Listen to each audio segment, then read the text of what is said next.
Hello, good morning po. I'm Marvic Beleta, YouTube channel. Please subscribe, please watch, support. Salamat po. Ang topic ko po ngayong araw na ito ay tungkol po sa pagbubuntis.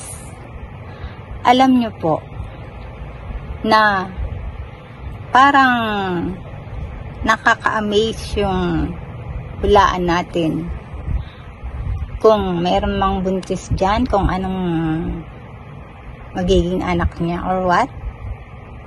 Parang nakakatuwa. Kaya sinubukan ko lang po. Hula po ito. Siyempre po ang hula ay hindi naman 100%. Pero naniniwala po ako dito sa tawas dahil napaka-legit po nito at tinuturo sa akin ng Panginoong Jesucristo at Holy Spirit. Kaya surprise. Ito po ang tinawas ko. Sana po ang lumabas dito ay legit na legit naman talaga to. Talagang believe in God. Babae po na baby. Kita niyo po ba dyan? Parang may pusod pa po. Ito po. Imagine, babae na baby. Dahil ang buntis na yon ay gusto daw niya ng babae. So, what's lang tayo. Wait lang pa tayo kung kailan at malalaman natin. Surprise yan from God. So, blessings din po yan. Pero nakaka-amaze po, di ba po?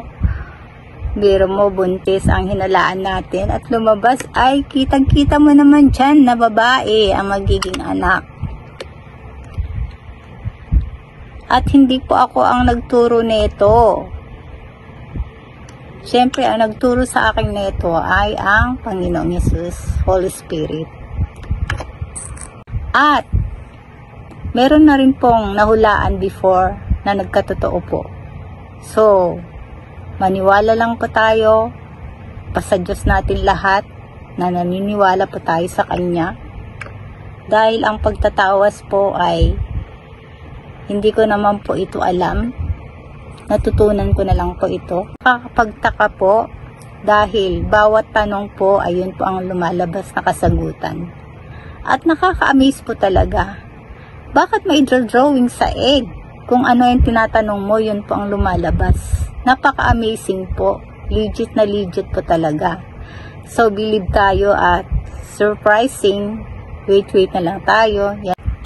Ito po ang parang ito yung buntis. May pusod. Babae ang anak. Nakakatuwa po, diba? Amazing po. Yan po. Salamat po.